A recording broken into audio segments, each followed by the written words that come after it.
नमस्कार, स्वागत छ यहाँलाई नेप्से ट्रेडरमा। आज चाहिँ मार्केट झिनो अङ्कको चाहिँ आज मार्केटमा गिरावट देखिएको छ, जुन चाहिँ 2.43 पोइन्टले चाहिँ आज हाम्रो मार्केट झरेको छ र पर्सेन्टेज वाइज भन्नुहुन्छ भने 0.13% आज हाम्रो मार्केट झरेको छ र आज चाहिँ हाम्रो मार्केट 1841.93 मा पुगिसकेको छ। एउटा 1836 तिर 37 तिर चाहिँ एउटा स्ट्रङ सपोर्टको लेभललाई चाहिँ मार्केटले रेस्पेक्ट गरेको छ। आज चाहिँ मार्केट यो लेभल भन्दा तल जानै सकेन आज र करिब 1:30 बजेतिरबाट चाहिँ एउटा एकदमै राम्रो र्यालीको साथ चाहिँ वृद्धि भएर चाहिँ 1850 तिर पुग्यो र त्यस पछाडि चाहिँ फेरि अलिकति चाहिँ घट्न चाहिँ घटेकै छ है त। आजको गिरावटमा चाहिँ आजको दिन 88 वटा कम्पनीहरूले नाफा गरेका छन्, कमाएका छन् र 113 वटा कम्पनीहरूले घाटा बेहोर्नु परेको छ र 15 वटा कम्पनीको मूल्य जस्ताको त्यस्तै। टप गेनरको कुरा गर्नुहुन्छ भने HDHPC 8.24% को वृद्धि छ आज यसमा। त्यस्तै BHPL मा चाहिँ 5.87 को वृद्धि छ। ANLB मा 4.02% को वृद्धि छ। BPW मा पनि 4% को वृद्धि छ र NABIL मा 3.7% को वृद्धि देखिएको छ आज। आज चाहिँ सबसे धेरै कमाउने कम्पनीहरू यिनै हुन्। त्यस्तै टप लुजरको कुरा गर्नु पर्दाखेरि NCC बैंकको डिभेन्चर, MHL, जाल्पा लघु वित्त 5.36% ले झरेको छ। NILBP, NIBLPF एउटा म्युचुअल फन्ड हो, यो पनि 5.28% ले झरेको छ र अर्को EHPL। यी कम्पनीहरूले चाहिँ आज मार्केटमा चाहिँ नेगेटिभ सेन्टिमेन्ट ल्याउनमा चाहिँ आज एकदमै ठुलो योगदान चाहिँ पुर्याउने कम्पनीहरू चाहिँ यी कम्पनीहरूमा हामी लिन सक्छौँ। त्यस्तै टप टर्नओभरको कुरा गर्नु पर्दाखेरि HDHPC, NABIL, शिवम, NTC र EBL यी कम्पनीहरूमा चाहिँ इन्भेस्टरहरूले एकदमै ज्यादा आज इन्भेस्ट गरेको छ रकमको हिसाबमा। त्यस्तै टप भोल्युमको हिसाबमा हेर्नुहुन्छ भने HDHPC, MBLPO यो चाहिँ माछापुच्छ्रे बैंक लिमिटेडको प्रमोटर सेयर, शिवम, NABIL र प्रभु यी स्टकहरूमा चाहिँ एकदम धेरै भोल्युम आज देखिएको छ।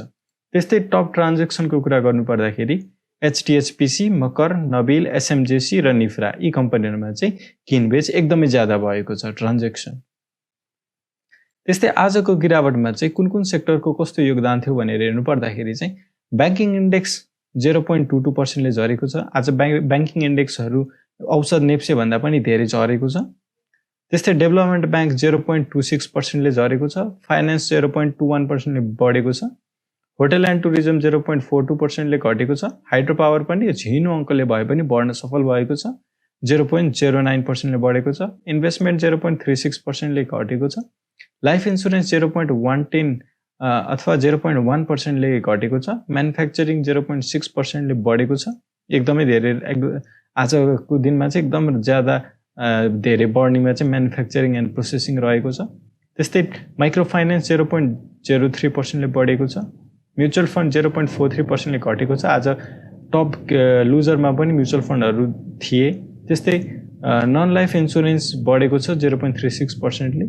अदर इन्डेक्स 0.79% ले घटेको छ। एकदम धेरै घट्नेमा चाहिँ आज अदर इन्डेक्स रहेको छ जसमा चाहिँ NTC पर्छ। त्यस्तै ट्रेडिङ इन्डेक्स पनि 0.23% ले घटेको छ। आज बढेकोमा चाहिँ finance, hydro, manufacturing, micro finance र नन लाइफ चाहिँ यी सेक्टरहरू चाहिँ आज बढ्न सफल भएको छ भने बाँकी सबै सेक्टरहरू चाहिँ आज घटेकै छ। अब भोलिको दिनमा चाहिँ अब सपोर्ट लिएर माथि जाने हो कि तलतिरै फेरि जान्छ भन्ने कुरा चाहिँ टेक्निकल एनालिसिसले बताउने गर्दछ। अहिलेको स्थिति हेर्नुहुन्छ भने चाहिँ 1850 मा एउटा रेजिस्टेन्स रहेको छ। यो 3 दिनदेखि लगातार यो लेभलमा चाहिँ के भइरहेको छ भन्दाखेरि चाहिँ यो लेभलमा एकैछिन है मैले तपाईहरुलाई देखाइहालेँ। यो लेभलमा 1850 को लेभलमा चाहिँ एउटा रेजिस्टेन्स छ। हिजो अलिकति ब्रेकआउट पनि दिएको थियो तर फेरि तलै झरेको छ र सपोर्टको लेभलको काम चाहिँ यसले गरिरहेको छ। अहिलेको लागि चाहिँ हामी यसलाई लिन सक्छौँ, जुन चाहिँ पहिलाको पनि लो थियो है। पहिलाको पनि लो पोइन्ट थियो र अहिले पनि यही पोइन्टमा आएर चाहिँ सपोर्ट लिएको छ मार्केटले है। अलिकति हेर्नुहुन्छ भने चाहिँ तल पनि झरेको जस्तो देखिन्छ तर त्यति साह्रो चाहिँ अलिअलि चल्छ र यसमा चाहिँ अहिले सपोर्ट लिन खोजेको र यता चाहिँ 1850 यो चाहिँ जुन रेजिस्टेन्स र सपोर्टको जुन लेभल छ यो एकदमै नजिक भएको भएर चाहिँ एकदमै अब भोलिको दिनमा चाहिँ एउटा कन्फर्मेसन आइ नै हाल्छ। यति सानो ग्यापमा चाहिँ मार्केट कहिले पनि साइडवेज बस्न चाहिँ अलि मुस्किलै हुन्छ। 3 दिनदेखि यही लेभलमा बसिसकेको छ मार्केट। अब भोलि चाहिँ एउटा डिसिजन दिनेछ र त्यो डिसिजनलाई चाहिँ हामीले आगामी दिनमा कस्तो खालको डिसिजन हो भनेर चाहिँ हामी मान्न सक्छौँ। मार्केट घटेर आउँदाखेरि भोल्युम पनि घटेको छ, यो पोजिटिभ कुरा हो। र त्यही अनुसार मान्छेहरू आतेको भए अझ बेच्थे र भोल्युम पनि बढेर आउँथ्यो, तर भोल्युम भने घटिरहेको छ। यसले चाहिँ मार्केटमा सप्लाई आउन बन्द भएको, अब लो ब्याज दरहरू पनि घटेको भएर चाहिँ पैसा मान्छेहरूसँग छ भन्ने कुरा बुझिन्छ र अब चाहिँ छिटै मार्केट माथि जाने र स्टकहरू किन्नेतिर चाहिँ लगानीकर्ताहरूले सोच बनाउँछन् भन्ने कुरा हामी बुझ्न सक्छौँ। अब भोलिको दिनमा चाहिँ अब यो हप्ताको चाहिँ भोलि लास्ट ट्रेडिङ डे हुनेछ। अब यो यता तलतिर ब्रेकडाउन दियो भने अझ 1800 सम्म जाने चान्सेस पनि रहन्छ, तर यदि माथितिर ब्रेकडाउन दियो भने चाहिँ हामीले केही नभए पनि यसले सपोर्ट लिएर माथितिरको यात्रा हो भनेर चाहिँ हामीले मान्न सक्छौँ। र हाम्रो त्यसपछिको रेजिस्टेन्स भनेको चाहिँ यो अघि पहिलाकै 2000 तिर चाहिँ 1980 तिर चाहिँ हाम्रो रेजिस्टेन्स हुने देखिन्छ। अब इन्डिकेटरहरूले के भनिरहेका छन्? पहिलो इन्डिकेटर हामी एमएसिडी लगाएर हेर्छौँ। एमएसिडी अनुसार हेर्नुहुन्छ भने चाहिँ सेल सिग्नल स्टिल भ्यालिड छ, तर हिस्टोग्राम भने घटिरहेको छ बिस्तारै बिस्तारै। किन घटिरहेको छ भन्दाखेरि चाहिँ मार्केट घट्दा पनि भोल्युम चाहिँ घटेको छ है। मार्केट यो भोल्युम बढेको भए चाहिँ हिस्टोग्राम बढ्थ्यो, तर भोल्युम भने घटिरहेको कारणले गर्दाखेरि चाहिँ हिस्टोग्राम घटिरहेको छ। र एमएसिडी लाइनले चाहिँ अब यदि भोलि र पर्सि यसरी हिजो जसरी चाहिँ बढ्दियो भने चाहिँ एमएसिडीले पनि बाई सिग्नल जेनेरेट गर्नेछ र यो बाई सिग्नल चाहिँ फेरि यो बाई सिग्नल भन्दा चाहिँ स्ट्रङ हुने हुन्छ है। किनभने यो -40 मा दिएको बाई सिग्नल र यतातिर दियो भने चाहिँ -18 तिर दिएको बाई सिग्नल यो भन्दा धेरै स्ट्रङ हुने हुन्छ।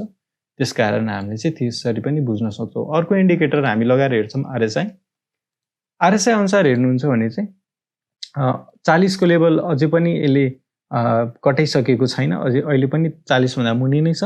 त्यसकारण अहिले पनि हाम्रो मार्केट चाहिँ डाउन ट्रेन्डमै छ भनेर हामी बुझ्न सक्छौँ। बटमतिर हुँदाखेरि यो हामी डाउन ट्रेन्डमा छौँ भनेर भन्न कुनै पनि दुई मतको कुरा हुँदैन त्यहाँनिर। त्यस्तै अर्को इन्डिकेटर लगाएर हेर्छौँ बोलिङ्गर ब्यान्ड लगाएर हेर्नु पर्दाखेरि के देखिन्छ भन्दाखेरि चाहिँ लोअर ब्यान्डलाई चाहिँ रेस्पेक्ट गरेर मार्केट क्यान्डलहरू चाहिँ योभन्दा माथि नै बनिरहेका छन्। यदि यतैतिर बनेको भए चाहिँ के हुन्थ्यो भन्दाखेरि तलतिर घचेड्दै मार्केट तलसम्म जाने सम्भावना रहन्थ्यो, तर एक दिन मात्र छोयो, त्यस पछाडि ओपनिङ योभन्दा माथि नै भएको थियो र आज पनि माथि नै छ। यसरी यदि यो लेभलतिर कन्सोलिडेट हुन खोज्दैन भने चाहिँ मार्केट चाहिँ माथितिर जाने सम्भावना चाहिँ एकदमै ज्यादा हुन्छ। आजको दिनमा चाहिँ मैले तपाईँहरूको लागि चाहिँ नबिलको चाहिँ टेक्निकल एनालिसिस लिएर आएको छु। नबिल हेर्नुहुन्छ भने चाहिँ आज घटेको छ, यसको मूल्य निकै धेरै अङ्कले घटेको छ। हिजो चाहिँ बढेको थियो, बढेर झन्डै तपाईँको 611 सम्म पनि पुगेको थियो, 11-12 सम्म पुगेको थियो, तर आज भने घटेर चाहिँ 590 मा आएको छ। यो नबिल हेर्नुहुन्छ भने अल टाइम लोतिरै छ, अलमोस्ट हेर्नु पर्दाखेरि अस्तिको लास्ट टाइमको 1800 भन्दा पनि मुनि आएको छ। यो किन्नको लागि एकदमै राम्रो जोनमा चाहिँ छ, तर सप्लाई भने नबिलमा शिवम जस्तै केही दिनदेखि एकदम धेरै आइरहेको कारणले गर्दाखेरि चाहिँ अझै कहिले कहाँसम्म झर्न दिनुपर्ने हुन्छ हामीले। एमएससीडीको लागि अलि इन्ट्रेस्टिङ बनेको छ प्याटर्न है। सेल सिग्नल जेनेरेट भएको छ, यहाँसम्म चाहिँ भ्यालिड छ है, हिस्टोग्राम पनि बढिरहेको छ, तर हामीले यसरी टाढाबाट हेर्दाखेरि चाहिँ हुक प्याटर्न बनाएर चाहिँ माथि पनि जाने सम्भावना चाहिँ हुनसक्छ है। किनभने अल टाइम लोमा छ, तर अल टाइम लोमा भन्दैमा चाहिँ योभन्दा लो नजाने चाहिँ हुँदैन। त्यसकारण चाहिँ अहिलेको लागि न्यू बाइङको लागि सोच्दै हुनुहुन्छ भने चाहिँ अहिले कुर्नुपर्ने देखिन्छ। अझै कहाँसम्म तल जान्छ जान दिउँ, त्यस पछाडि होला हामी किन्ने बारे सोच्नेछौँ। आरएसआईको लेभल यसको तलतिर गएर चाहिँ बटमतिर सेचुरेसन हुनको लागि चाहिँ हामीले 20 को हाराहारीमा चाहिँ आरएसआईलाई कुर्नुपर्ने हुन्छ है, न त सेचुरेसन हुँदैन। यहीबाट बढेर गयो भने चाहिँ त्यो दिगो वृद्धि हुन नसक्ने स्थिति हुनसक्छ, किनभने घट्न अझै पनि बाँकी नै छ। किनभने अरू बेला पनि यतातिर गएर चाहिँ झरिरहेको स्थिति, यहाँसम्म झर्ने स्थिति चाहिँ हिस्ट्रीमा चाहिँ देखिएको छ। अर्को स्क्रिप्ट लिएर आएको छु SMJC को। SMJC हेर्नुहुन्छ भने चाहिँ लगातार IPO खुलेदेखि यो घटिरहेको छ यो स्टक है, र भोल्युम पनि हेर्नुहुन्छ भने दिन प्रतिदिन चाहिँ घटिरहेको छ, र MACD लाइन र RSI मा त यसको डेटा नपुगेर यो कुनै पनि सिग्नल दिएको छैन। तर यो अल टाइम लो हेर्नुहुन्छ भने चाहिँ 237 मा छ, र यो भन्दा पनि आज क्लोजिङ पनि माथि नै भएको कारणले गर्दाखेरि चाहिँ यो बटम हुन सक्ने सम्भावना पनि हुन्छ, किनभने भोल्युम अलमोस्ट सबै सकिसकेको छ, र अब यहाँ तलतिर बेच्नु भनेको चाहिँ घाटा खाएर बेच्नु जस्तै हुन्छ जसले बेच्नुहुन्छ। त्यसकारण चाहिँ अब सायद सेलरहरू पनि कम भए, त्यस पछाडि चाहिँ अब माथितिरै जाने सम्भावना हुन्छ। यसको टार्गेट हामी 400 सम्म लिन सक्छौँ, अथवा केही नभए पनि